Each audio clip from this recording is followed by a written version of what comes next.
여러분, 오늘 밤에도 밤동화 TV를 찾아주셔서 감사합니다. 오늘도 잠자리에서 편하게 들으실 옛 이야기를 모아왔습니다. 노름이란 돈이나 재물 따위를 걸고 주사위, 골패, 마작, 화투, 트럼프 따위를 서서 서로 내기를 하는 일을 말하지요. 예나 지금이나 도박 노름은 한 번 빠지면 집이고 땅이고 다 잃을 때까지 벗어나질 못하니 패가 망신의 지름길이라고 했답니다. 오늘 첫 번째 이야기는 이런 노름꾼들 때문에 골머리를 앓던 어느 사또의 이야기입니다. 그렇게 많던 노름꾼들이 어떻게 해서 이 고을에서 싹 없어질 수가 있었을까요? 오늘 준비한 옛 이야기 재미있게 들으시며 편안한 휴식 되시길 바랍니다. 황소가 된 사람들. 옛날 강릉 지방에 지혜로운 사또가 있었답니다. 그런데 사또에게는 한 가지 고민거리가 있었어요. 그것은 열심히 일할 생각은 않고 쉽게 돈을 벌려는 노름꾼들 때문이었지요. 어떻게 하면 이 고을에서 노름이 사라지게 할 수 있을까? 이러한 고민을 하느라 사또의 머리는 날이 갈수록 하얘졌답니다. 그러던 어느 날 사또는 무슨 좋은 생각이라도 났는지 여봐라, 지금 당장 노름꾼들을 이곳으로 잡아들여라 하고 명을 내렸어요. 그날 저녁 동원 마당에는 노름꾼들로 가득 찼지요. 사또는 화난 얼굴로 호통을 쳤어요. 네 이놈들, 열심히 일해서 돈 벌 생각은 않고 노름을 하느냐. 노름은 남의 물건을 훔치는 도둑질과 같은 것이거늘 어찌 그리 나쁜 짓을 하느냐. 날이 두 번 다시 노름을 안 하겠으니 용서해 주십시오. 하고 노름꾼들은 코가 땅에 닿도록 빌고 또 빌었답니다. 좋다. 만약 또다시 노름을 하게 될 때에는 내가 너희들을 송아지라고 부르겠노라. 사또의 말에 노름꾼들은 눈이 휘둥그레졌어요. 송아지라고요? 왜 듣기가 싫으냐? 아이고, 아니옵니다. 그렇게 부르십시오. 사또는 노름꾼들에게 다짐을 받고 집으로 돌려보냈어요. 그러나 며칠 못 가 노름꾼들은 다시 노름에 빠졌지요. 그때마다 노름꾼들은 동원에 끌려왔지만 볼기 한 대 안 맞고 내 놈은 송아지다 라는 말만 듣고 풀려났어요. 우리 고을 사도는 참 별난 양반이야. 누가 아니래.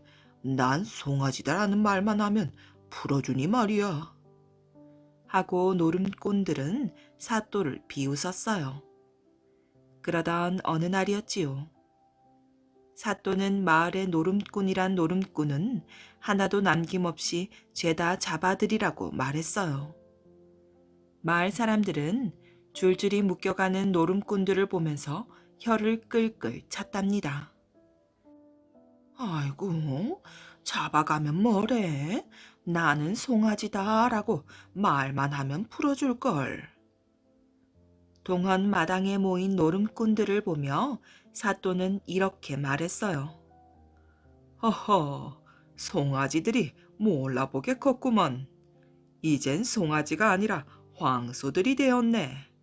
황소들아, 내 말을 잘 듣거라. 너희들의 주인은 바로 나이니라. 그런데 나는 더 이상 너희들을 먹여 살릴 수 없으니 몽땅 팔아버리기로 하였다. 그게 무슨 말씀이십니까요? 노름꾼들은 어리둥절한 표정을 지으며 서로의 얼굴을 보았어요. 이방, 황소 수십 마리를 싸게 판다고 방을 붙이게. 오늘 저녁 때까지만 황소를 판다고 말이야. 사또의 말에 이방은 방문을 여러 장 써서 이고을 저고을에 붙였어요. 방을 본 사람들이 동원으로 구름대처럼 몰려들었지요. 저녁이 되자 사또가 동원 마루로 나와 이방에게 명을 내렸어요. 이방, 어서 노름한 황소들을 끌어내도록 하게나. 잠시 후 오랏줄에 묶인 노름꾼들이 줄줄이 동원 마당으로 나왔어요. 아니, 황소를 판다더니?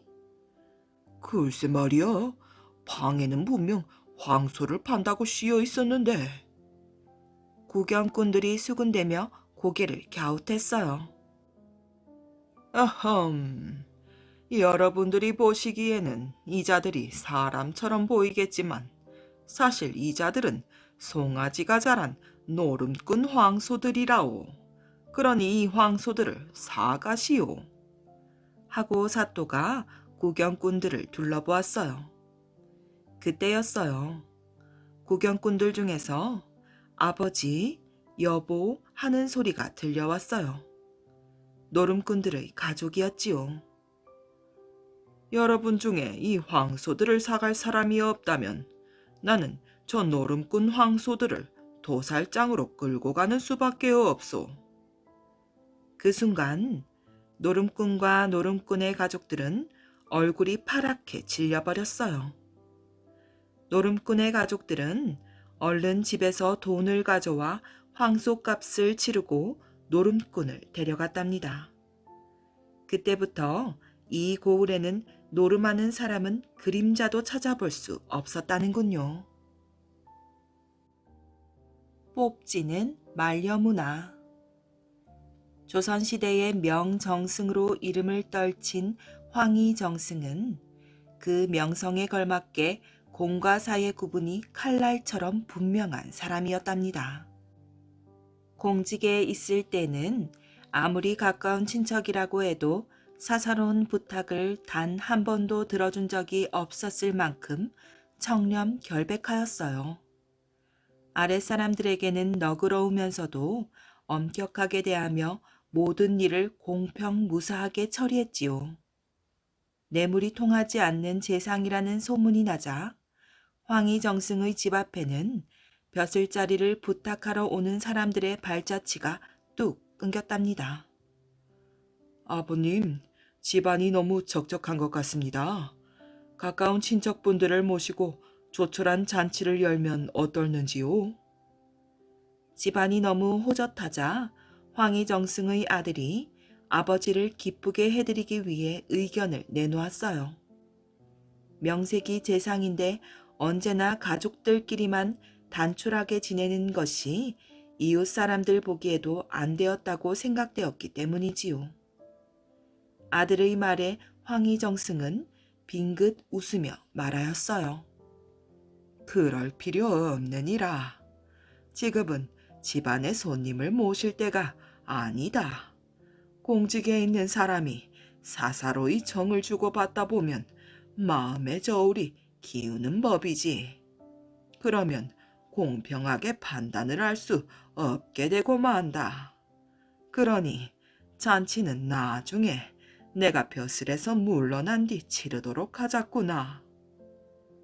아들은 아버지의 깊은 마음을 헤아리자 존경스러운 마음에 더욱 고개가 숙여졌답니다. 당시 나라 안에 용맹스럽기로 유명한 김종서 장군이 있었답니다.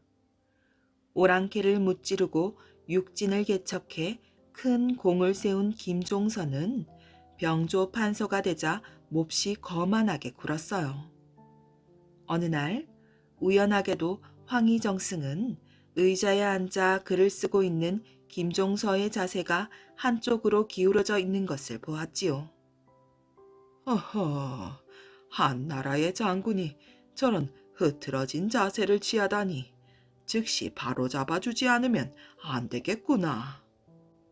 황희정승은 바로 그 자리에서 하인을 불러 모든 사람들이 다 들을 수 있도록 큰 목소리로 일렀어요. 여봐라, 지금 글을 쓰고 계신 병조 판서 대감의 의자가 잘못되었구나. 한쪽 다리가 짧은 모양이니 빨리 나무 토막을 가져다 반드시 괴어드리도록 하여라. 대감의 자세가 저리 기우뚱해서야 볼성 사나워 되겠느냐. 이 말에 김종선은 소스라치게 놀랐지요. 날카로운 지적을 금세 알아챘기 때문이에요. 아이고, 내가 실수했구나. 김종선은 후다닥 비스듬히 앉았던 자세를 고쳐 꼿꼿하게 허리를 펴고 앉았어요. 어느새 그의 등에는 끈적한 땀이 배어 있었어요.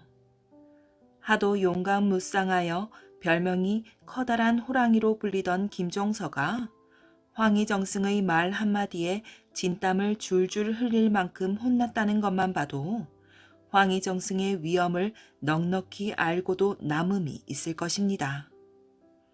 그러나 조정에서는 이렇듯 어마기가 서리빨 같은 황희정승이었지만 집안의 아이들에게는 전혀 딴판이었어요.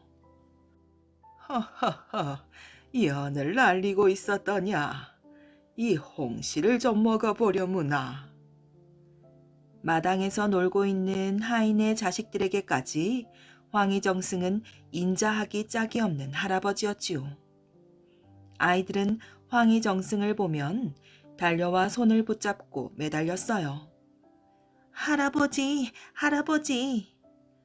아예 무릎 위에까지 기어올라 수염을 잡아당기는 장난꾸러기들도 있었답니다. 하인들이 놀라서 아이들을 떼어놓으려고 잡아당기면 오히려 그가 말렸어요. 그리고는 아이들의 머리를 쓰다듬어주며 이렇게 말하는 것이었지요. 아이쿠 얘야, 덕이 몹시 따갑구나. 수염을 만지는 건 좋지만 뽑지는 말려무나. 황희정승은 공직에 있을 때나 벼슬에서 물러났을 때에도 항상 일반 농부들처럼 꽁보리밥에 나물 반찬을 먹는 검소한 생활을 했답니다.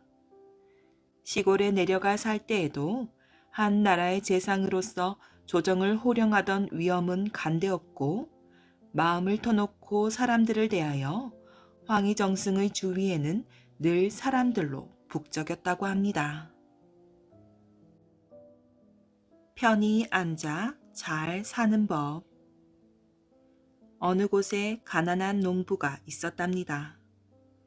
농부는 새벽부터 밤늦도록 일을 했지만 비 한 방울 없는 불가물 때문에 살림은 자꾸 기울어갔어요. 어느 날 밭일을 마치고 집으로 돌아온 농부는 이렇게 중얼거렸지요. 아휴, 살림살이는 점점 어려워지고 농사짓기도 갈수록 힘이 드는구나. 단숨에 부자가 되어 편히 앉아서 잘 사는 무슨 좋은 수가 없을까? 그때 마침 동양쌀을 얻으러 이 마을 저 마을 다니던 시주 스님이 그 말을 듣게 되었어요. 스님도 마침 동양쌀 거두기도 힘들고 지쳐 문 앞에서 쉬고 있었어요. 스님은 쉬면서 편히 앉아서 단숨에 시주쌀을 가득 받는 무슨 좋은 수가 없을까 하고 생각하고 있었지요. 스님은 옳지 하며 얼른 그 집에 들어가 말했어요.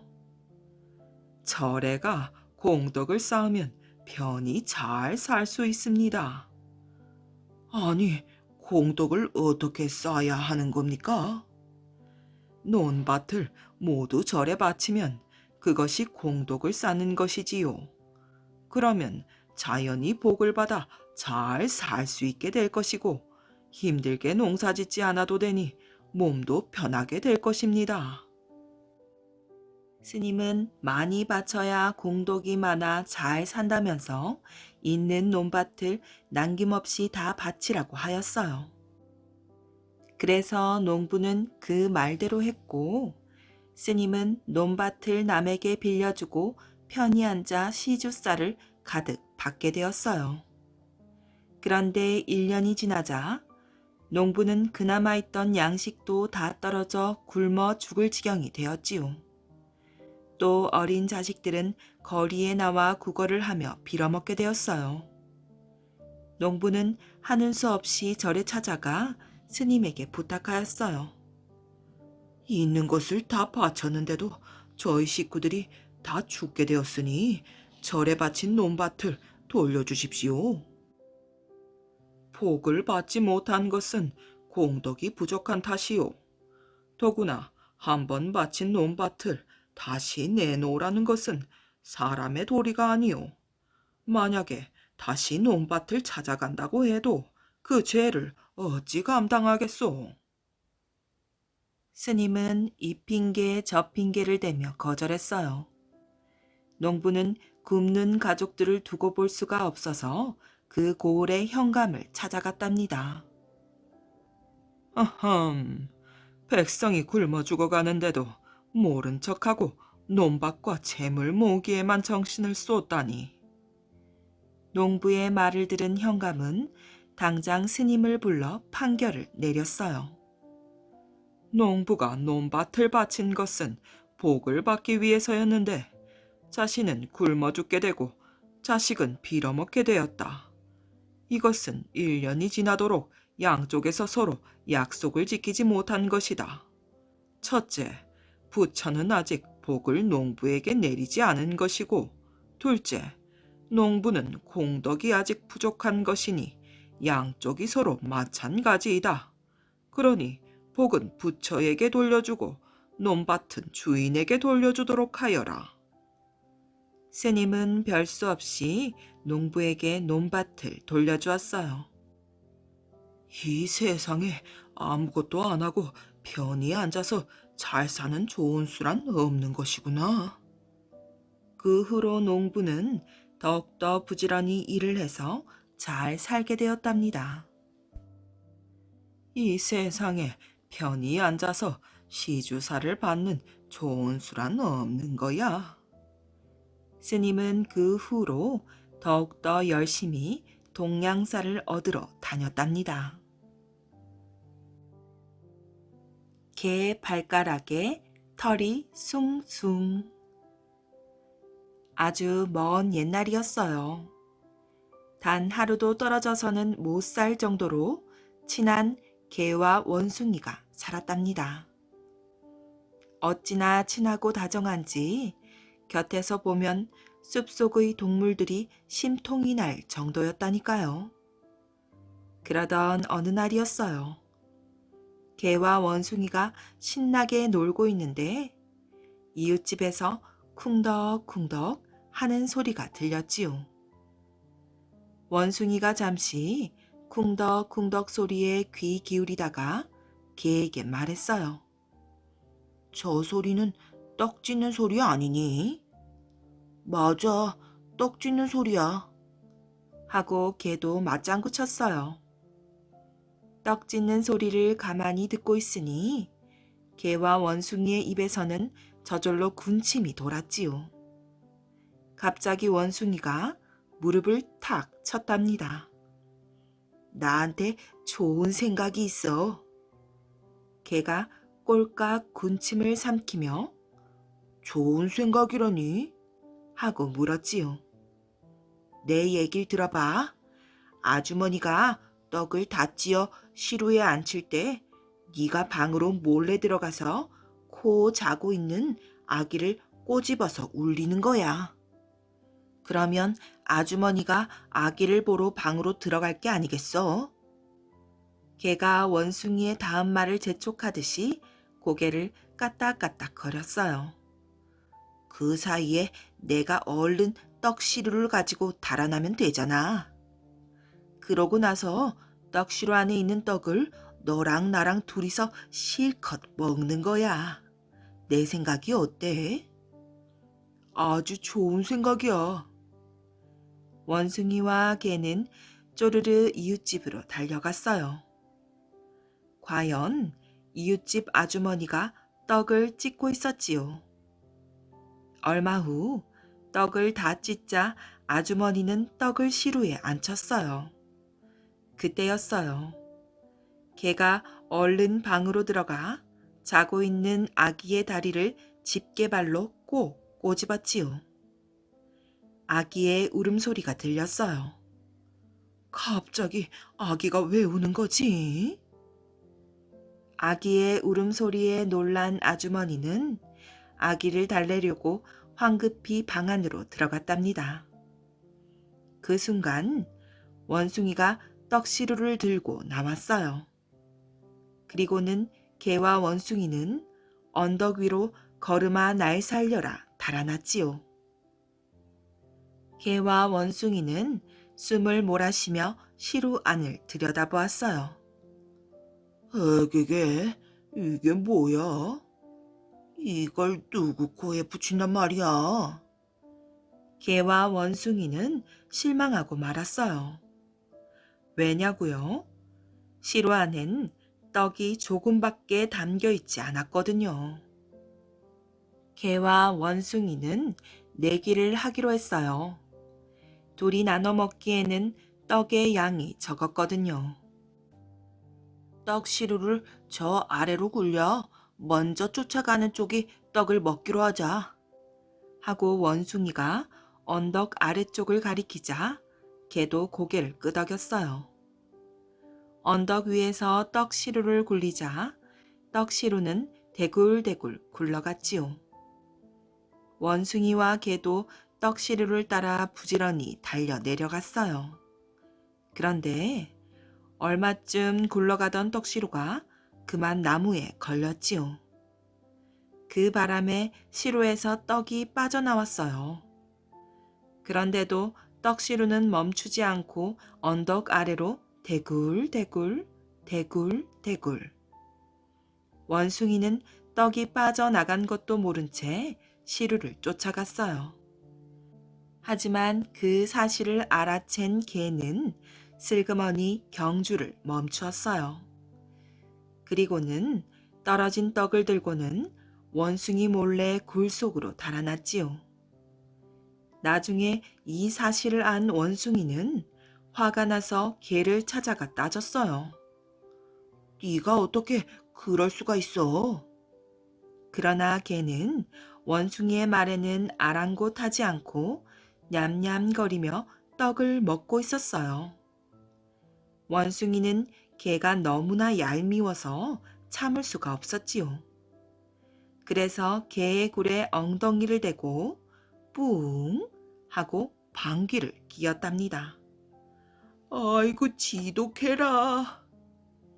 개는 커다란 집게발로 원숭이의 엉덩이를 꽉 꼬집었어요. 그러자 원숭이가 펄쩍펄쩍 뛰어올랐어요. 에고 내 엉덩이에서 풀 나겠네. 그날 이후 원숭이와 개는 만나기만 하면 티격태격 다투기 일쑤였지요. 너 때문에 내 엉덩이가 빨갛게 되어버렸잖아. 네 발가락은 어떻고? 그때 네 엉덩이 털이 뽑혀 고운 내 발가락에 흉한 털이 생겼잖아. 원숭이 엉덩이가 빨갛게 된 것도 개의 발가락에 털이 숭숭 나게 된 것도 바로 이때부터래요. 꿈속에 본 선녀. 옛날에 한 처녀가 있었답니다. 어머니가 돌아가셔서 아버지는 새 어머니를 얻어왔지요. 새 어머니는 아들들 여럿을 데리고 왔어요. 새 어머니와 그 아들들은 마음씨가 고약해서 처녀를 공연히 미워했지요. 그래서 힘든 일은 죄다 이 처녀에게 시키면서도 일할 줄 모른다고 욕을 하면서 내쫓으려고 했답니다. 의붓 형제는 내쫓을 바에는 빌어먹지도 못하게 손을 끊어서 내쫓아야 한다고 말했어요. 의붓 어머니도 그게 좋겠다 하고 처녀의 손을 둘 다 자르고 내쫓았지요. 내쫓긴 처녀는 여기저기 돌아다니며 거지 노릇을 하였답니다. 하루는 어떤 동네에 들어갔더니 담장을 높이 쌓은 기와집이 있었지요. 담장 안에는 큰 감나무가 있고 감나무에는 감이 빨갛게 많이 달려 있었어요. 처녀는 그 감을 따먹고 싶었지만 손이 없어서 담장을 올라갈 수가 없었답니다. 배가 고파 더 걸을 수도 없어 처녀는 감나무 아래에 쪼그리고 앉아 있었지요. 그 담장한 감나무 밑 별당에서는 이 집 아들이 글 공부를 하고 있었어요. 아들은 글을 읽다가 잠깐 졸았지요. 그때 감나무 밑에 어떤 선녀가 앉아있는 꿈을 꾸었답니다. 깜짝 놀라 나가보니 어떤 거지 같은 처녀가 있었어요. 아들은 그냥 돌아와서 글을 읽었지요. 그러다 잠깐 자는 동안에 또 감나무 밑에 선녀가 있는 꿈을 꾸었어요. 그래서 다시 나가보니 거지 계집아이만 그대로 쪼그리고 앉아있기에 또 그냥 돌아와서 글을 읽었답니다. 그러다가 또 감나무 밑에 선녀가 있는 꿈을 꾸고는 나가보았더니 거지 계집아이만 있었어요. 아들은 하도 이상해서 그 거지 계집아이를 별당으로 데리고 와서 새 옷을 갈아입히고 보니 꿈에 본 선녀와 똑같았답니다. 그 뒤로 이 아들은 그 처녀를 병풍 뒤에 숨겨두고 새순물을 같이 쓰고 밥도 같이 나누어 먹었어요. 이렇게 되니 새순물은 전보다 흐려지고 밥도 하나 남기지 않고 다 먹어버리게 되었답니다. 그래서 집안 사람들은 이상하게 여겨 종을 시켜 가만히 별당 안을 엿보게 하였지요. 종은 어떤 처녀가 도련님 별당에 숨어 있는 것을 보고 주인 마님한테 말을 전했어요. 아들의 어머니는 아들이 있는 별당에 와서 손이 없는 처녀를 보게 되었지요. 비록 손이 없어도 처녀의 태도가 하도 고와서 어머니는 자식의 팔자가 그러한가 보다 하고 둘을 결혼시켰답니다. 그 뒤에 이 집 아들은 서울로 과거를 보러 집을 떠났어요. 아들은 집을 떠나면서 색시가 아이를 낳거든 편지해 달라고 부탁했지요. 아들이 집을 떠난 지 얼마 안 되어서 색시는 아들을 낳았답니다. 아기는 탐스럽게 잘생겼어요. 그래서 부모는 서울에 있는 아들한테다가 아들을 낳았다고 편지를 썼지요.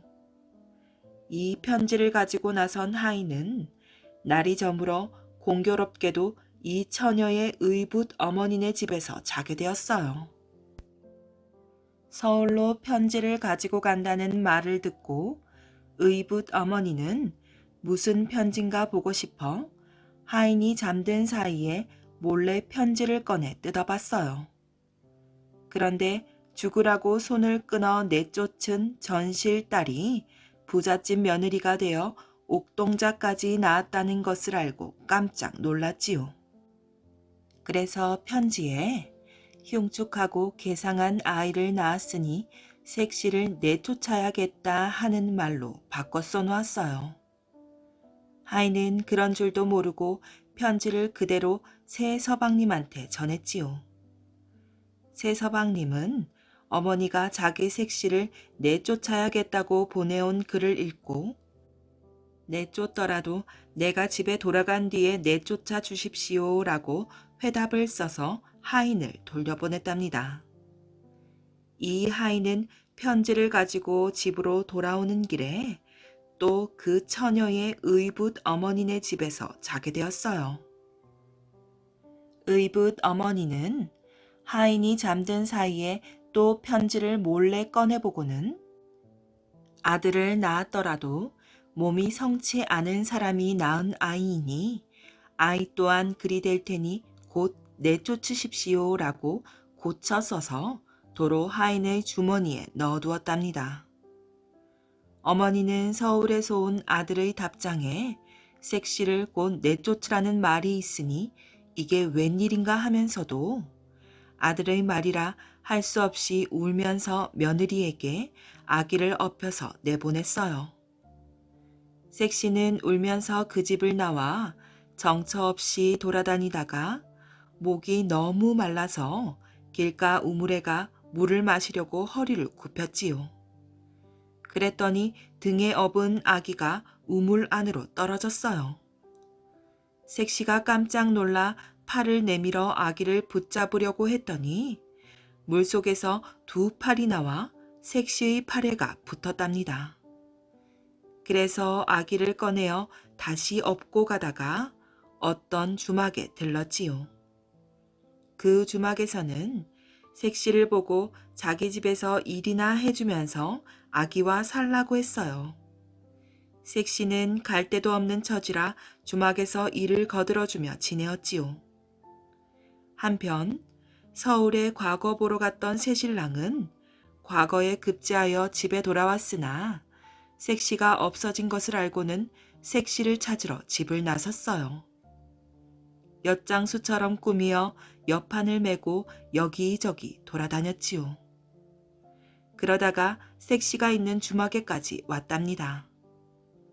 주막에서 물기는 여자를 보니까 자기 색시 같았으나 두 손이 멀쩡한 것을 보고 다른 사람인가 했어요. 색시는 색시대로 엿장수를 보니까 자기 남편 같았지요. 그래서 아기를 내보내어 그 엿장수 있는 데로 가게 했어요. 아기는 엿장수한테 가서 아버지 하고 불렀답니다. 엿장수가 보니까 그 아이는 자기를 닮았어요. 이 사람은 그 여자를 불러내어 여러 가지로 물어봤지요. 그리고 편지가 중간에서 잘못되어 이렇게 내쫓기게 된 것을 알게 되었어요. 이 사람은 색시를 데리고 집으로 왔답니다. 그리고 편지를 가지고 왔다 갔다 한 하인을 데려다 물어보았어요. 그리하여 색시의 의붓 어머니네 집에서 자는 동안에 의붓 어머니가 편지를 고쳐 써놓은 것을 알게 되었어요. 그래서 의붓 어머니를 잡아다가 문초하였더니 그 사실을 죄다 풀었답니다. 이 사람은 의붓 어머니를 멀리 귀양 보내고 그 뒤부터는 아무 일 없이 색시와 잘 살았답니다. 궁녀와 총각을 짝지어준 황희 정승. 조선시대 초 어느 마을에 처녀 총각이 살았답니다. 두 사람은 어려서부터 서로를 좋아하여 밤만 되면 남몰래 단둘이 만났지요. 처녀 총각한테는 한 가지 소원이 있었어요. 혼인을 하여 검은 머리 팥불이 되도록 같이 사는 것이었지요. 걱정 마시오. 내가 부모님께 말씀드리겠소. 당신에게 장가들고 싶다고. 총각은 처녀의 손을 잡으며 이렇게 약속했답니다. 그러나 그 약속은 지키지 못하게 되었어요. 얼마 뒤 산에 나무를 캐러 간 처녀는 사냥을 나온 임금 눈에 들었지요. 오, 이런 깊은 산골에 꽃처럼 아름다운 처녀가 있다니. 임금은 처녀를 보고 첫눈에 반해버렸답니다. 그래서 처녀를 대궐로 데려가서 궁녀로 삼았어요. 총각은 뒤늦게 이 소식을 듣고 눈앞이 캄캄했지요. 궁녀가 되었으면 평생 대궐 밖으로 나오지 못할 텐데. 총각은 사랑하는 처녀를 다시는 만날 수 없다고 생각하니 가슴이 찢어지는 듯 아팠답니다. 보고 싶구나. 미치도록 보고 싶어. 대궐에 찾아가면 먼 발치에서라도 그 얼굴을 볼 수 있지 않을까. 처녀를 잊지 못한 총각은 마침내 대궐을 찾아갔답니다. 대궐은 마을에서 수십 리쯤 떨어져 있었어요. 대궐에는 높은 담장이 둘러쳐져 있었지요. 총각은 밤이 되기를 기다렸어요. 그랬다가 한밤중이 되자 담장을 넘어 몰래 대궐 안으로 들어갔답니다. 하느님, 낭자를 꼭 만나게 해주세요. 총각은 마음속으로 간절히 빌며 대궐 안을 살펴보았지요. 그런데 그의 기도가 하늘에 닿았나 봅니다. 처녀가 어느 건물에서 나오더니 걸음을 멈추고 달을 우러러보는 것이었어요. 총각은 처녀를 발견하고 한 걸음에 달려갔지요. 낭자, 도련님. 두 사람은 부둥켜 안고 눈물을 흘렸어요. 당신을 다시 만나다니 꿈만 같소. 저도 그래요. 도련님을 영원히 못 뵐 줄 알았는데. 그 근처에는 대숲이 있었답니다. 궁녀와 총각은 대숲에 가서 밤새도록 이야기를 나누었지요. 어디선가 새벽닭 우는 소리가 들리자 총각이 말했어요. 이만 돌아가겠소. 오늘 밤에 다시 와서 이 대숲에 숨어 있겠소. 그때 다시 만납시다. 총각은 궁녀와 헤어져 마을로 돌아왔어요. 그리고는 그날 저녁에 집을 나서 또 대궐을 찾아갔답니다. 총각은 대궐 담장을 넘어 대숲에 몸을 숨겼어요. 밤이 이슥해지자 궁녀가 대숲으로 왔지요. 오래 기다리셨죠? 다른 궁녀들이 잠들기를 기다렸다가 겨우 빠져나왔어요. 나는 괜찮소. 당신을 만날 수만 있다면 며칠 밤을 새울 수도 있다오.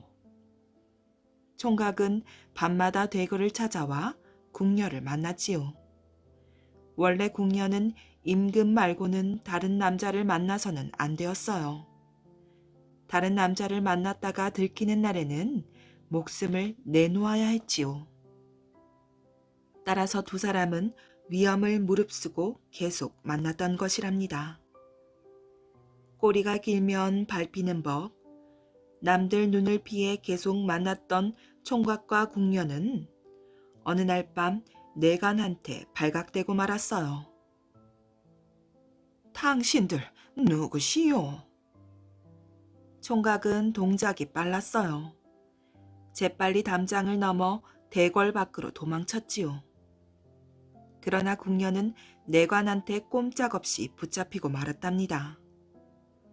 궁녀는 감옥에 갇혀 신문을 받았어요. 밤마다 남자를 만나다니 발칙하구나. 그 남자가 누구더냐? 이름과 사는 곳을 대거라. 그러나 궁녀는 입을 열지 않았답니다. 곤장을 맞고 고문을 당해도 끝내 총각에 대해 말하지 않았어요. 지독하구나. 네가 자백하지 않는다고 우리가 알아내지 못할 줄 아느냐. 그 남자는 너의 고향 사람이 틀림없겠지. 신문을 맡은 관리는 궁녀의 고향 마을을 찾아갔어요. 그래서 궁녀가 대궐에 들어오기 전에 가깝게 지낸 남자가 누군지 알아내었지요. 이때는 이미 총각이 마을을 떠난 뒤였답니다. 총각은 포졸들을 피해 여러 날을 숨어 다녔어요. 나는 지금 쫓기는 몸이다. 언제까지 이렇게 숨어 다닐 수 있을까? 결국 붙잡히고 말겠지. 붙잡힐 때 붙잡히더라도 내 기막힌 사연을 황희정승한테 털어놓자. 내 사랑하는 여자를 풀어달라고 사정해보는 거야. 그분이라면 어쩜 나를 도와주실지도 모를 일이지. 당시의 황희는 우의정, 좌의정을 거쳐 영의정에 올라 있었어요. 인품이 너그럽고 청렴하여 모든 백성들로부터 존경을 받았답니다. 총각은 물어물어 황희정승 집을 찾아갔어요. 대문 앞에 섰지만 대문을 두드릴 용기가 나지 않았지요. 황희정승은 대쪽같이 곱고 청렴한 분이라지. 그런 분이 과연 내 개인적인 사정을 들어주실까? 어쩜 내가 이야기를 꺼내기도 전에 나를 집에서 쫓아내실지도 모를 일이야. 총각은 황희정승을 직접 만나려다가 생각을 바꾸었어요. 자신의 딱한 사정을 종이 쪽지에 자세히 쓴 뒤 굴비 한 두름에 그 종이 쪽지를 매달았지요. 그리고는 그 굴비 두름을 그날 밤 황희정승 집 마당으로 던졌답니다. 다음날 새벽 황희정승 집에서 가장 일찍 일어난 사람은 황희정승의 부인이었어요. 부인은 마당으로 나왔다가 굴비 한 두름을 발견했지요. 웬 굴비 두름이지? 아니, 종이 쪽지가 매달려 있네. 종이 쪽지를 펼쳐 그 사연을 읽은 부인은 코끝이 찡해졌지요. 참으로 아름답고 기막힌 사연이구나. 두 사람을 짝지어 주었으면 좋겠는데. 이 양반은 분명 굴비두름을 주면 뇌물이라고 거들떠보지도 않겠지. 그렇다고 종이 쪽지만 떼어줄 수도 없고. 개인적인 청탁은 받지 않겠다고 읽어보려 하지도 않을 테니 말이다. 어쩌면 좋을까? 부인은 깊이 생각해보다가 종이 쪽지를 접어 굴비 두름에 매달았어요. 그리고는 마당에 있는 개에게 굴비 두름을 던져주었지요. 개는 침을 흘리며 달려들어 굴비를 순식간에 먹어치웠답니다. 굴비 20마리가 감쪽같이 없어졌어요. 부인은 황희정승 들으라고 목소리를 높여 툴툴댔지요. 우리 집 영감은 겉과 속이 다른 위선자야. 재물에 욕심이 없는 척하고는 제 욕심을 채우려 나 몰래 뇌물을 받아 챙기니. 막 잠자리에서 일어난 황희정승은 소스라치게 놀랐답니다. 내가 뇌물을 받아 챙겼다고? 그것은 또 무슨 소리요? 황희정승은 방에서 뛰쳐나왔어요. 마당에는 굴비 한 두름을 먹어치운 개가 굴비를 더 먹고 싶은지 입맛을 다시고 있었지요. 그리고 빈 새끼줄에는 종이 쪽지가 매달려 있었어요. 황희정승은 종이 쪽지를 펼쳐 말없이 읽었답니다. 그러더니 아침도 먹지 않고 서둘러 대골로 출근했지요. 황희정승은 임금 앞에 나아가 웃음을 터뜨렸어요. 무엇이 그리 우스운지 깔깔대고 웃었지요. 임금은 눈이 휘둥그레져서 물었어요. 황정승, 어째서 웃기만 하시는 거요? 그제야 황희정승이 입을 열었답니다. 전하, 대궐 안으로 들어오자마자 소신이 무엇을 보았는지 아십니까? 숫진드기와 안파리가 싸우는 것을 보았습니다. 황희정승은 눈도 밝구려. 하찮은 벌레를 보고 암수를 구분하다니. 그래, 숫진드기와 안파리가 무슨 일로 싸우고 있었소? 그렇지 않아도 말씀드리려던 참입니다. 숫진드기가 안파리에게 이렇게 말하더군요. 파리야, 나와 같이 살자꾸나. 그랬더니 안파리가 고웃음을 치며 어허, 너는 세상 돌아가는 일도 모르느냐. 어떤 총각이 처녀와 같이 살려다가 쫓기는 신세가 되었단 말이다. 하고 대꾸했지요. 숫진드기는 그 말을 듣고 흥분하여 만물의 영장이라는 사람들이 그럴 리가 없다. 하찮은 벌레라고 우습게 여기는 우리도 서로 좋으면 암수가 짝지어 살지 않느냐. 그런데 처녀 총각이 짝지어 살려는 게 무슨 큰 죄라고 붙잡으려 한다는 것이냐. 말도 안 된다. 네가 뭘 잘못 들었겠지 하고 실죽거렸답니다. 안파리는 내 말이 맞다. 내가 늘 사람들이 사는 집을 들락거리는데 헛소문을 들을 리가 있나 하고 맞섰답니다. 그렇게 둘이 티격태격하는 걸 보고 있으니 그만. 황정승, 이제 그만하시오. 무슨 말씀을 하려는지 네 알았으니. 임금은 황희정승의 말을 가로채더니 내관을 불러 명했어요. 감옥에 갇힌 궁녀를 풀어주어 대궐 밖으로 내보내거라. 그리고 자유롭게 살게 하라. 궁녀를 만났던 총각은 붙잡지 말거라.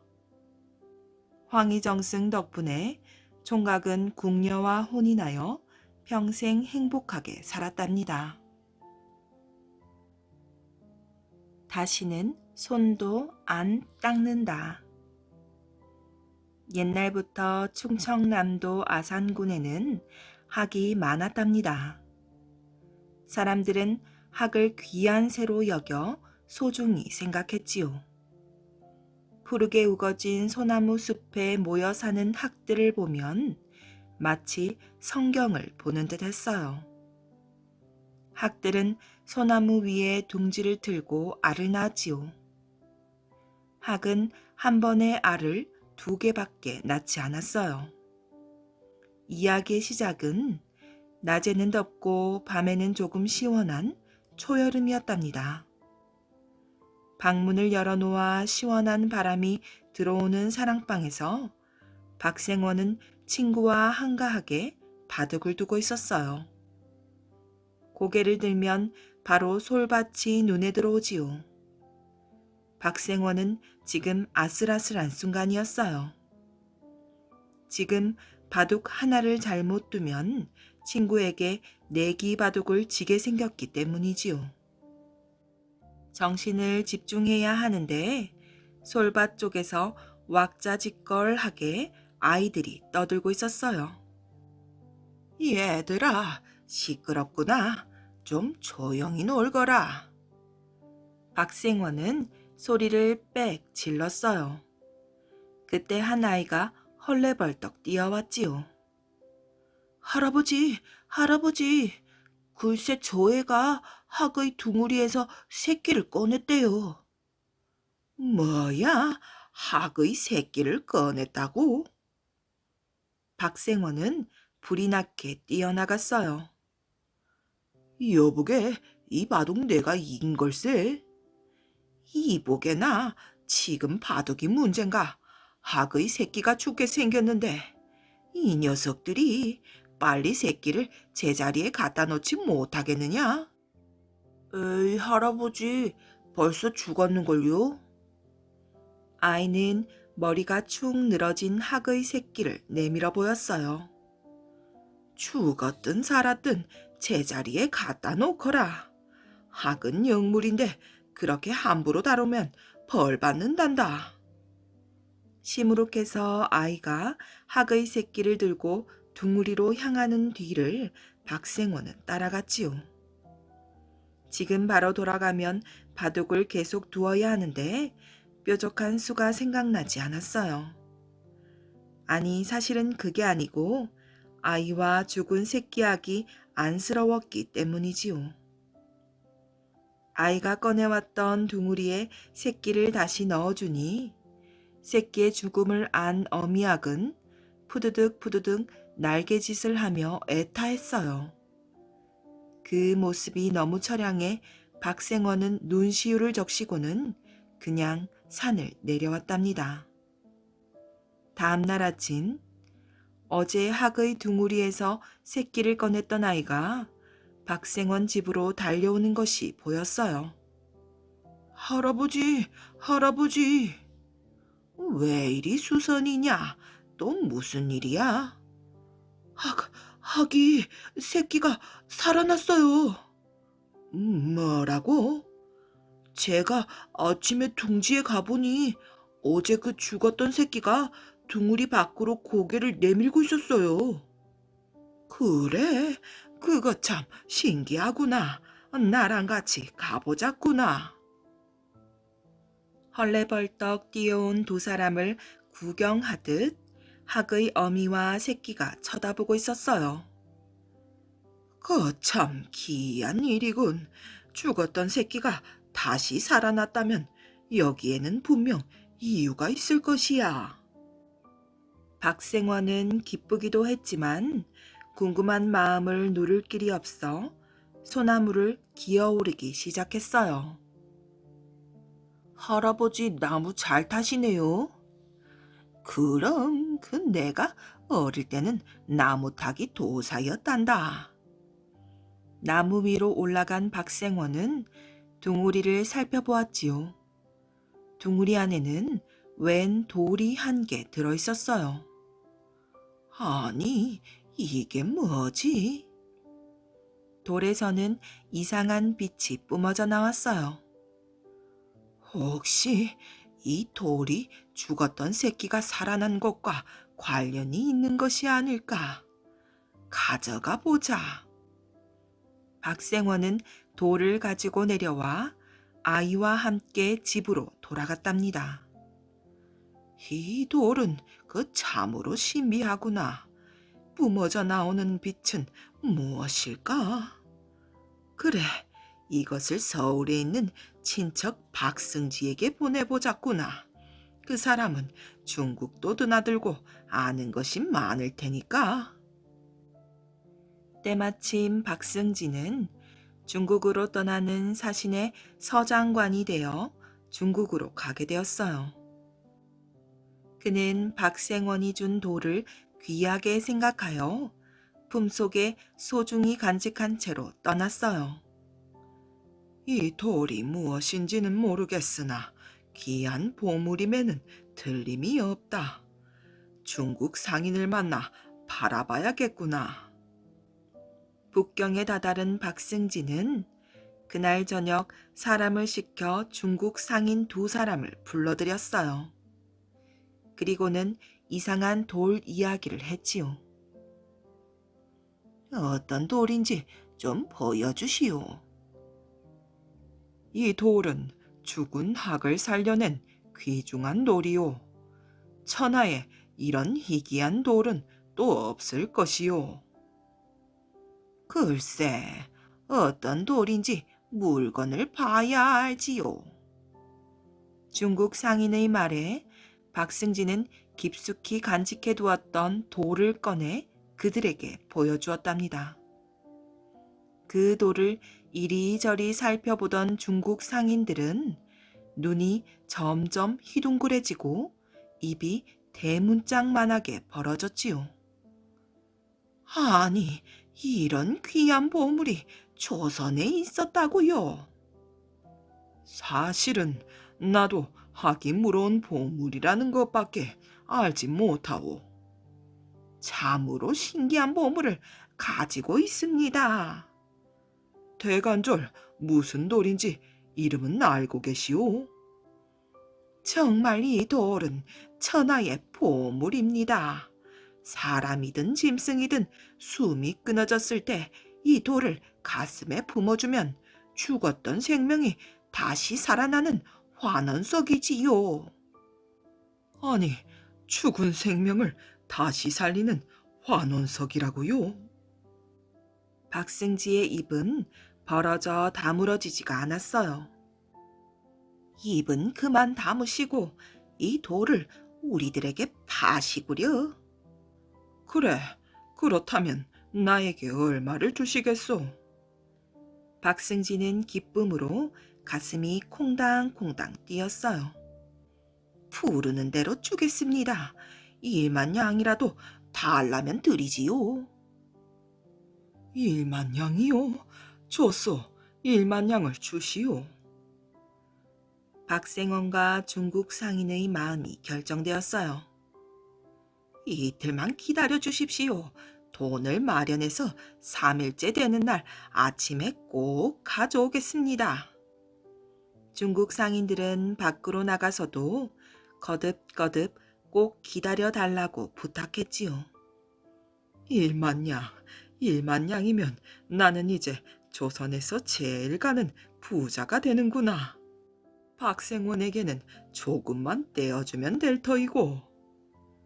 박승진은 혼자 방 안을 빙글빙글 돌아다니며 춤을 추었어요. 자, 1만 냥으로 무엇을 할까? 먼저 큰 집을 하나 마련하고 또 밭도 사고 논도 사야지.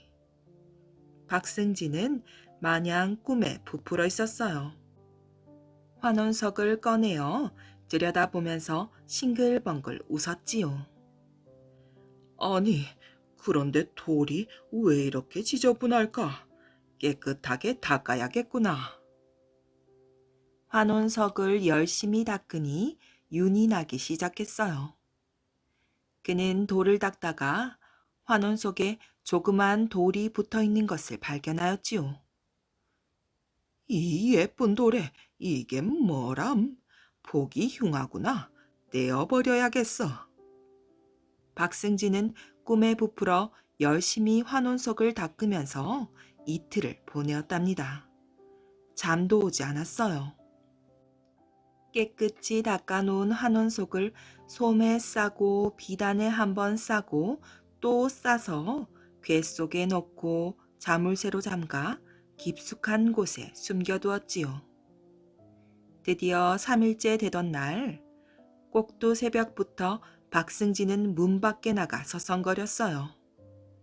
중국 상인들은 해가 중천에 높이 떠 올라와서야 나타났지요.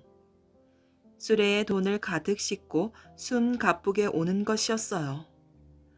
돈을 마련하느라 조금 늦었습니다. 박승진은 중국 상인들을 반갑게 맞아들인 후 환원석을 갖고 왔어요. 환원석은 비단에 쌓여 궤 속에 소중하게 들어있었지요. 아니, 이게 웬 괴짝입니까? 환원석을 넣은 상자올시다. 그럴 리가 없습니다. 환원석이 들어있다면 빛이 나야 하는데 빛이 안 납니다. 이것은 환원석이 아닙니다. 아니, 그게 무슨 소리요?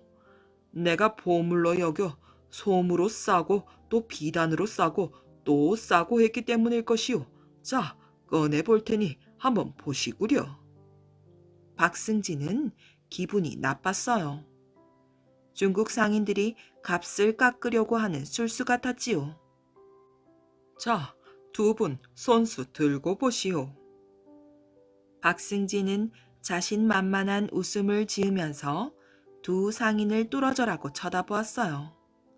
그런데 두 상인의 얼굴이 점점 굳어져 가는 것이었어요.